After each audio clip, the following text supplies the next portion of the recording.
Il y a 100 ans, les Juifs étaient les Palestiniens. Ça paraît étrange? Regardez ce titre. Les nazis s'associent aux Arabes pour boycotter les produits de Palestine. C'est un titre de 1937. Il y a là deux sujets importants dont on ne parle pas assez. D'abord, la coopération florissante entre les Arabes et les nazis. Tous les dirigeants arabes de Palestine étaient en Allemagne nazie et coopéraient avec elle. Et deuxièmement, les Arabes boycottent la Palestine. Comment est-ce possible? Voici la réponse surprenante. Les Juifs étaient dans ceux que l'on identifiait avec le mot Palestine. Mais ce n'est qu'un seul titre de journal de 1937. Laissez-moi vous donner quelques exemples de plus. Regardons les institutions qui fonctionnaient ici pendant le mandat britannique. Qui a fondé la Palestine Electric Corporation en 1923? Muhammad Ahmed? Non, c'était Pinchas Rothenberg. Il était juif. Aujourd'hui, la Palestine Electric Corporation est connue sous le nom d'Israel Electric Corporation. Rothenberg a également fondé Palestine Airways. En 1936, l'Orchestre symphonique de Palestine a été fondé. Qui l'a fondé? Bratislav Huberman. Ce n'est pas vraiment un nom arabe. Un célèbre violoniste juif polonais. Et qui y jouait? Tous les musiciens étaient un juif. Aujourd'hui, cet orchestre est connu sous le nom d'Orchestre philharmonique d'Israël. Et le Palestine Post, fondé par Kirshon-Agron, un juif. Aujourd'hui, il s'appelle le Jérusalem Post. L'équipe nationale de football de Palestine, membre de la FIFA depuis 1929, était entièrement composée de juifs. La Banque anglo-palestine, fondée par des juifs. Aujourd'hui, c'est la Banque Leumi. Le mot Palestine était associé aux juifs. La Banque palestinienne, juive, l'Orchestre palestinien, juif, la Compagnie d'électricité palestinienne, juive, le Journal palestinien, juif. Et cela explique aussi le titre avec lequel j'ai commencé. Les Arabes et les nazis boycottent les produits palestiniens parce que palestinien signifiait juif. Alors pourquoi les Juifs utilisaient-ils le nom de Palestine? Pour comprendre cela, il faut remonter à près de 2000 ans en arrière.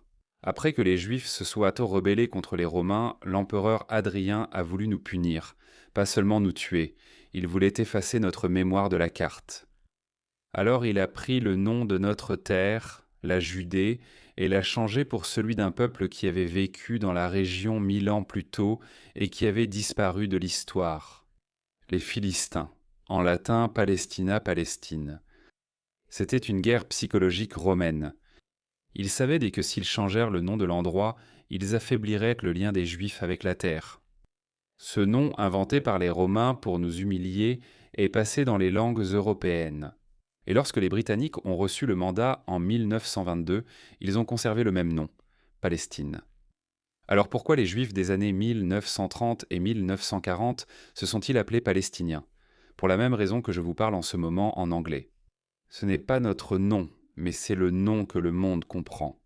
Tout comme les Allemands s'appellent eux-mêmes Deutsch, ce qui signifie du peuple, mais de l'extérieur, ils sont nommés d'après les tribus germaniques, ou les Japonais. De l'extérieur, on les appelle Japonais, mais eux se nomment Nihon. Et il y a beaucoup d'autres exemples, les Grecs, les Hongrois, les Finnois, tous des noms donnés par d'autres peuples. Palestine était simplement le nom anglais et latin pour la terre d'Israël. Lorsqu'un juif voulait parler avec un Britannique, il disait « Palestine ». Quand il parlait avec un autre juif, il disait « Eretz Israël ». Mais en 1948, lorsque nous avons établi un État indépendant, nous n'avions plus besoin du nom colonial romano-britannique. Nous avions notre propre nom, Israël et Judée. Il est très possible que tout ce que je dis ici soit nouveau pour vous. Après tout, vous entendez tellement parler de la Palestine. Comment est-il possible que vous n'ayez jamais entendu dire que les Arabes ont en fait adopté cette identité palestinienne qui, il y a seulement 100 ans, servait à décrire les Juifs? Cela ne correspond pas à ce que vous savez, alors je vous demande de vérifier. Ne soyez pas d'accord, prouvez que j'ai tort. Consultez Google, ChatGPT ou n'importe quelle source de votre choix. Trouvez-moi une seule citation d'un dirigeant arabe en 1940, 45-48, dans laquelle il fait référence aux Arabes comme Palestiniens en tant qu'identité nationale distincte. Il n'utilisait pas ce nom parce qu'il ne se considérera pas comme palestinien. Si vous êtes d'accord avec moi et que vous n'avez pas pu prouver que j'ai tort, c'est un signe que vous devriez suivre cette chaîne. Ça aide vraiment. Le chef des Arabes en Palestine mandataire, nommé par les Britanniques, était Haj Amin el-Husseini. Il a passé la Seconde Guerre mondiale en Allemagne nazie et a coopéré avec Hitler. Voici une citation de lui de 1942 tirée des émissions de Radio Berlin. « Lève-toi, ô fils de l'Arabie, bats-toi pour tes droits sacrés, tue les Juifs où que tu les trouves. Leur sang versé plaît à Dieu, à notre histoire et à notre religion. » Remarquez que le mot palestinien n'apparaît pas dans cette citation parce qu'il ne l'utilisait pas. Il se désignait comme arabe ou musulman. Et remarquez un autre aspect important. Le dirigeant arabe ne parle pas d'une guerre entre deux nationalités. Il parle d'une guerre religieuse. Maintenant, parlons de la démographie. Les Arabes vivaient bien sur la terre d'Israël, mais la majorité avait immigré d'autres pays. Mark Twain, le célèbre auteur américain, a visité la terre d'Israël en 1867. Voici ce qu'il a écrit. Un pays désolé, sans arbres ni arbustes nulle part. Des villages frappés par la pauvreté, des pâturages abandonnés. Il est impossible de décrire à quel point cet endroit est vide. Alors d'où vient la population arabe ? L'Encyclopædia Britannica de 1911 écrivait « Les habitants de la Palestine sont composés d'un grand nombre d'éléments, différant largement par leurs affinités ethnologiques, leur langue et leur religion. » Il en allait de même pour tous les chercheurs venus dans le pays au XIXe siècle. Personne ne parlait d'un peuple palestinien ou même d'un peuple arabe. Il parlait en d'Égyptiens arrivés avec la conquête égyptienne en 1831 de Soudanais, de Bédouins nomades, de Ouranis venus du Haut-Rang dans le sud de la Syrie, de Bosniaques venus à la suite des guerres. Et il ne s'agit pas seulement de chercheurs européens. Même les noms de familles arabes en Israël aujourd'hui révèlent leur origine. Masri d'Égypte, Noshachibi de Syrie, Bouchnak de Bosnie et Mugribi du Maroc. Pourquoi les Arabes ont-ils migré ici ? Parce que les Juifs venus sur cette terre ont bâti une économie et créé des emplois. Les Britanniques ont apporté des infrastructures et du développement. Soudainement, il y avait du travail ici, et les gens vont là où il y a de quoi vivre. Les rapports britanniques, notamment le rapport Hope-Simpson de 1930, ont documenté l'entrée illégale d'Arabes depuis la Syrie et la Transjordanie. L'administration britannique a simplement détourné le regard. Et maintenant, un point que je n'entends personne d'autre soulever. Disons que les Arabes ont vécu ici pendant des centaines d'années. Très bien. Alors comment se fait-il qu'ils n'aient jamais trouvé de nom pour eux-mêmes ? Si vous vivez quelque part pendant des centaines d'années, vous créez une identité, vous donnez un nom à votre terre, à votre peuple. Et voici ce qu'il y a d'encore plus étrange. Lorsqu'ils ont finalement adopté une identité nationale dans les années 1960, ils ont choisi le nom de Palestiniens. Un nom latin ? Pourquoi ? Réfléchissez-y.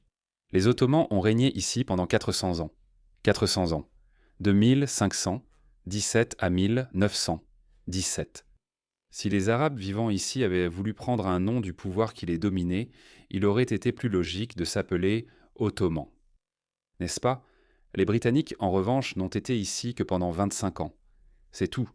25 ans. Et ce n'était même pas une domination directe, mais un mandat sous l'égide de la Société des Nations. Comment se fait-il que les Arabes aient choisi précisément le nom britannique, un nom que les Britanniques avaient impris aux Romains ? La réponse est qu'ils n'ont pas choisi le nom. Le nom a été choisi pour eux. Les années 1960, au plus fort de la guerre froide. L'Union soviétique cherchait des moyens de nuire à l'Occident et Israël, qui dans les années 60 s'était éloigné des soviétiques, est devenu une cible parfaite. Le KGB appelait leur opération « mesures actives ». Il s'agissait aussi d'opérations d'influence pour remodeler la perception mondiale, pas seulement de renseignement. Selon les archives métropolitaines, une immense archive du KGB tombait entre les mains de l'Occident et selon les témoignages de défecteurs, l'Union soviétique n'a pas seulement soutenu l'OLP, elle l'a construite de toutes pièces. Yasser Arafat lui-même a suivi une formation soviétique et c'est eux qui ont changé son lieu de naissance du Caire à Jérusalem. Bien sûr, Mahmoud Abbas a fait son doctorat à l'université Lomonosov de Moscou. Le sujet de sa thèse, le lien entre le nazisme et le sionisme, était un produit typique de la machine de propagande soviétique. Ce sont les soviétiques qui ont mené une campagne mondiale de propagande contre Israël. Le sionisme équivaut au nazisme. Le sionisme, c'est du racisme. Ce ne sont pas des slogans venus des rues de Gaza ou de Ramallah. Ils viennent d'officiers du KGB à Moscou. Je sais que si vous entendez cela pour la première fois, cela peut sembler très étrange. Je vais y consacrer une vidéo entière. Mais voici quelques exemples de la haine des Juifs en Union soviétique. En 1952, Staline a accusé des médecins juifs de conspirer pour empoisonner les dirigeants soviétiques. L'affaire des blouses blanches, qui était essentiellement de l'antisémitisme classique, avec une accusation calomnieuse de sionisme ajoutée. La même année, en Tchécoslovaquie, 11 hommes politiques ont été exécutés après avoir été accusés d'une conspiration sioniste. En 1968, lorsque l'antisémitisme a été officiellement interdit dans le bloc soviétique, la Pologne a trouvé une solution créative. Il suffisait de l'appeler antisionisme et des milliers de juifs. Les juifs ont été expulsés du parti, des universités, de l'État. En 1969, Yuri Ivanov a publié le livre Ascension antisémite. Véro attention au sionisme, qui était devenu le texte fondateur de la propagande soviétique, exporté vers le tiers-monde et influençant directement la résolution de 1975 de l'ONU selon laquelle le sionisme est du racisme.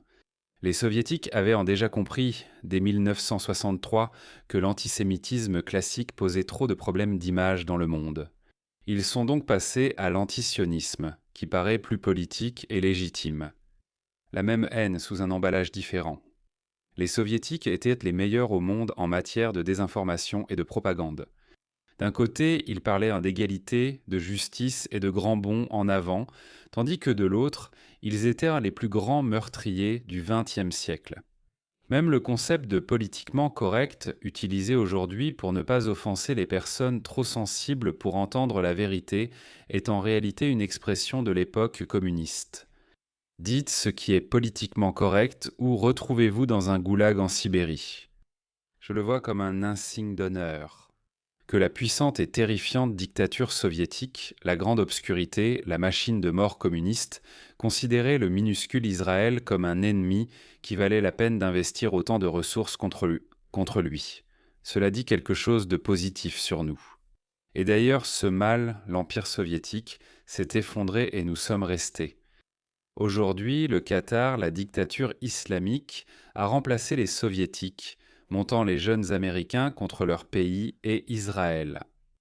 Les soviétiques ont appris à l'OLP à arrêter de parler de détruire les juifs, un langage qui repoussait l'Occident, et à passer à la libération nationale, à la justice sociale, aux droits de l'homme, parce que les soviétiques savent.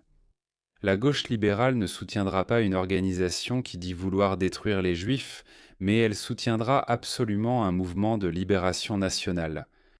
Le récit construit par les soviétiques, le peuple palestinien, était si puissant qu'il a survécu à l'effondrement de l'Union soviétique en 1991. En apparence, les Palestiniens utilisent le langage de la libération nationale, mais lorsque vous lisez leurs propres documents, ce qu'ils écrivent pour eux-mêmes, vous découvrez quelque chose de complètement différent. Regardons ce qu'ils disent d'eux-mêmes. Il ne s'agit pas d'une citation d'extrémiste sortie de son contexte, mais des documents fondateurs du Hamas, le mouvement le plus populaire parmi les Palestiniens. Article 11. Le mouvement de la résistance islamique croit que la terre de Palestine est un waqf islamique consacré aux générations musulmanes futures jusqu'au jour du jugement. Elle, ou toute partie de celle-ci, ne doit pas être dilapidée. Pas un État palestinien, pas une libération nationale, un waqf religieux islamique, pour toujours. Article 13. Il n'y a pas de solution à la question palestinienne, sauf par le djihad. Les initiatives, les propositions et les conférences internationales sont toutes une perte de temps et des efforts vains. Ni un État, ni des frontières, ni des négociations, le djihad. Article 7. Le jour du jugement ne viendra pas avant que les musulmans ne combattent les juifs et ne les tuent. Les juifs se cacheront derrière des pierres et des arbres, et les pierres et les arbres diront « Ô musulmans, ô Abdallah, il y a un juif derrière moi. Viens et tue-le. » L'identité palestinienne vendue à l'Occident est une invention moderne. Il n'y a jamais eu d'État palestinien arabe. Pas de roi palestinien, pas de frontières, pas de capitale, pas de monnaie palestinienne, pas d'identité palestinienne. Le seul véritable objectif de l'identité palestinienne est la destruction d'Israël. présenté sous une forme facile à digérer pour l'Occident. Ne me croyez pas, prouvez-moi le contraire dans les commentaires. Et vous pouvez demander à toute personne qui se définit comme palestinienne si Israël a le droit d'exister en tant qu'État juif, quel que soit qu'entrant ses frontières. Et leur réponse sera presque toujours non. Je ne connais qu'une seule véritable palestinienne, ma grand-mère, qui est née sous le mandat britannique en 1937. Le mandat britannique a commencé en 1922 et s'est terminé en 1947.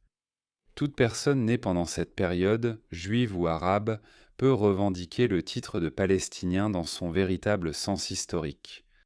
Toute personne née après 1947 n'est pas palestinienne. Elle est israélienne, jordanienne ou arabe. Palestinien n'a jamais été une identité autodéfinie. C'était un nom administratif laissé par les Britanniques. D'ailleurs, même leur slogan le plus célèbre, « Libérer la Palestine », a commencé comme un slogan juif contre la domination coloniale britannique. Au moment où nous avons eu un État, nous n'en avions plus besoin. Les Arabes, avec l'aide des Soviétiques, ont repris ce slogan, lui ont donné une nouvelle image et en ont fait une arme.